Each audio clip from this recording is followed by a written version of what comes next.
दिल्ली चुनाव में फ्रीबीज और कैश बांटने को लेकर आम आदमी पार्टी, बीजेपी और कांग्रेस के बीच घमासान छिड़ गया है। महिलाओं को 1000 रुपए और बुजुर्गों को मुफ्त इलाज की अरविंद केजरीवाल की घोषणाओं की हवा दिल्ली सरकार के अफसरों ने ही निकाल दी है। महिला और बाल विकास विभाग और स्वास्थ्य और परिवार कल्याण विभाग ने बाकायदा नोटिस निकालकर दिल्ली के लोगों को आगाह किया है कि दिल्ली सरकार में मुख्यमंत्री महिला सम्मान और संजीवनी योजना जैसी कोई योजना ही नहीं है। दिल्ली सरकार ने ऐसा कोई नोटिफिकेशन जारी नहीं किया है। साथ ही नागरिकों से अपील की गई है कि ऐसी योजनाओं के नाम पर कोई फॉर्म ना भरें और ना ही किसी को जानकारी दें। ये नोटिफिकेशन सामने आने के बाद अरविंद केजरीवाल ने प्रेस कॉन्फ्रेंस कर दिल्ली के एलजी को इसका जिम्मेदार बताया है। वहीं सीएम आतिशी ने कहा है कि बीजेपी के दबाव में कुछ अफसरों ने यह नोटिस छपवाया है और ऐसे अफसरों पर सरकार एक्शन लेगी। भारतीय जनता पार्टी के प्रवेश वर्मा जी रंगे हाथों पैसे बांटते हुए पकड़े गए। अभी प्रवेश वर्मा जी के घर में करोड़ों रुपए कैश पड़ा है। ईडी अभी जाके रेड करे, सीबीआई अभी जाके रेड करे, दिल्ली पुलिस अभी जाके रेड करे। इधर महिला सम्मान और संजीवनी योजना को फर्जी बताने वाले नोटिस को कांग्रेस ने मुद्दा बना लिया है। युवा कांग्रेस ने बुधवार को पुलिस में शिकायत दर्ज कराई है। अरविंद केजरीवाल पर धोखाधड़ी के आरोप लगाए हैं। इससे पहले कल अजय माकन ने केजरीवाल को फर्जीवाल का नाम दिया था और आप पर वादा खिलाफी के आरोप लगाए थे। आज दिल्ली की मुख्यमंत्री आतिशी ने कांग्रेस पर बीजेपी के साथ साठगांठ का आरोप लगाया। इधर कांग्रेस का कहना है कि दिल्ली सरकार में जब प्रतिमाह 1000 रुपए देने जैसी कोई योजना है ही नहीं, तो केजरीवाल ने कैसे कह दिया कि वो योजना को कैबिनेट से पास करा चुके हैं। ये दिल्ली की जनता के साथ सरासर धोखा है। तो कल जो एक इश्तहार दिल्ली सरकार ने निकाला कि ऐसी कोई स्कीम नहीं है, मुख्यमंत्री महिला सम्मान योजना करके कोई स्कीम नहीं है, ये बात तो स्पष्ट हो गई कि 1000 रुपए की जो बात आम आदमी पार्टी कर रही है वो सर्वथा झूठ है। इसमें कोई बेसिस नहीं है।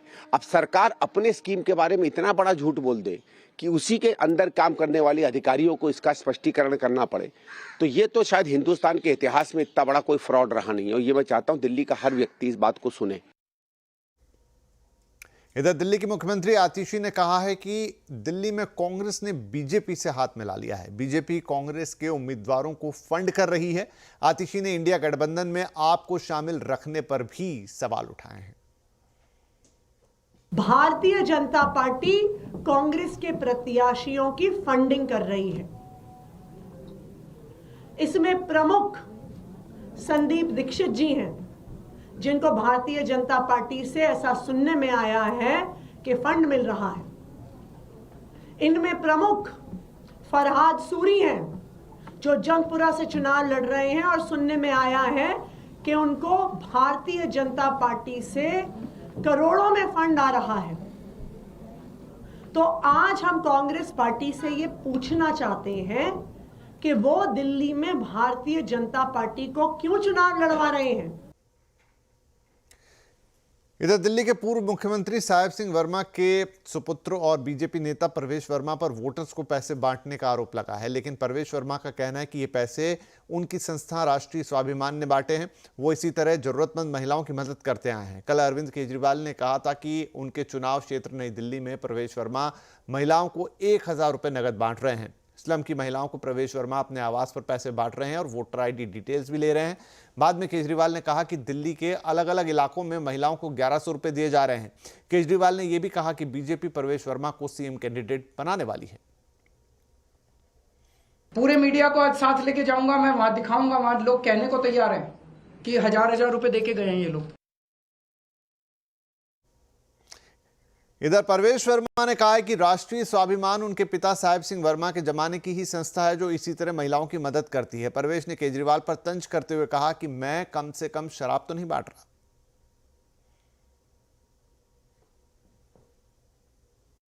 एक बात से मुझे खुशी है कि कम से कम मैं यहाँ पे शराब नहीं बांट रहा हूँ। जब दिल्ली में कोविड था, मुख्यमंत्री केजरीवाल जी वो दिल्ली में शराब बांट रहे थे, एक बोतल के बदले में एक बोतल फ्री दे रहे थे। मेरी संस्था बहुत पुरानी है और बहुत ही वर्षों से मेरे पिताजी ने जो मुझे सिखाया, संस्कार दिए कि जो भी ज़रूरतमंद होते हैं, जो भी गरीब होते हैं, उनकी मदद करनी है। तो कुल मिला के दिल्ली में हो गया इस वक्त बड़ा घमासान, जहां तीनों ही बड़ी पार्टियां आम आदमी पार्टी, बीजेपी और कांग्रेस एक दूसरे के सामने खड़ी हुई नजर आ रही हैं। तो दिल्ली पर और बातचीत करेंगे, लेकिन कुछ और राजनीतिक खबरें। कांग्रेस महाधिवेशन में एक बड़ा विवाद हुआ है। दरअसल कर्नाटक के बेलगावी में कांग्रेस के अधिवेशन में लगाए गए पोस्टर में भारत का गलत नक्शा लगा है, जिसमें से पीओके और अक्साई चीन गायब है। इसे लेकर भाजपा ने कड़ी प्रतिक्रिया दी है। कांग्रेस पर तुष्टीकरण की राजनीति करने का आरोप लगाया है। बीजेपी नेता सुधांशु त्रिवेदी ने कहा है कि कांग्रेस पर प्रहार करते हुए वो बोले हैं कि कांग्रेस ने कई बार भारत के नक्शे से पीओके और अक्साई चीन को हटाया है।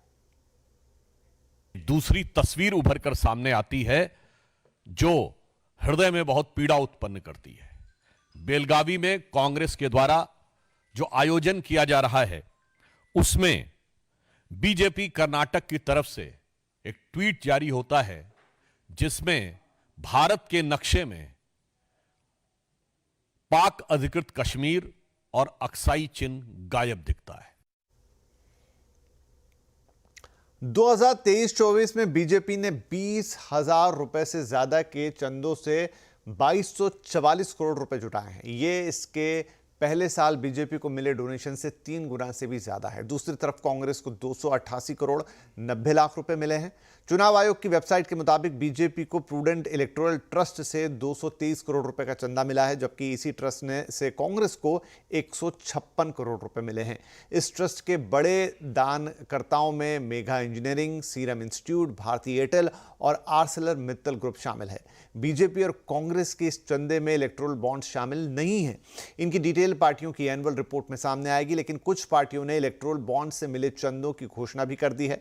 इनमें बीआरएस को 495 करोड़ रुपए, डीएमके को 60 करोड़ रुपए, वाईएसआर कांग्रेस को 121 करोड़ और जेएमएम को करीब 11.5 करोड़ रुपए के इलेक्टोरल बॉन्ड्स मिले हैं। तो कुछ देर पहले हम बात कर रहे थे दिल्ली की कि क्यों दिल्ली में इस वक्त तीनों बड़ी पार्टियां आमने सामने दिखाई दे रही हैं। आज आवाज अड्डा में भी हम इसी पर बातचीत करने वाले हैं कि आम आदमी पार्टी पर क्यों आक्रामक हो गई है कांग्रेस। क्या दिल्ली चुनाव इंडिया गठबंधन में आखिरी कील साबित होगा? आज आवाज अड्डा में बड़ी बहस शाम 7:57 पर। दिल्ली में दो हाथ, कौन किसके साथ?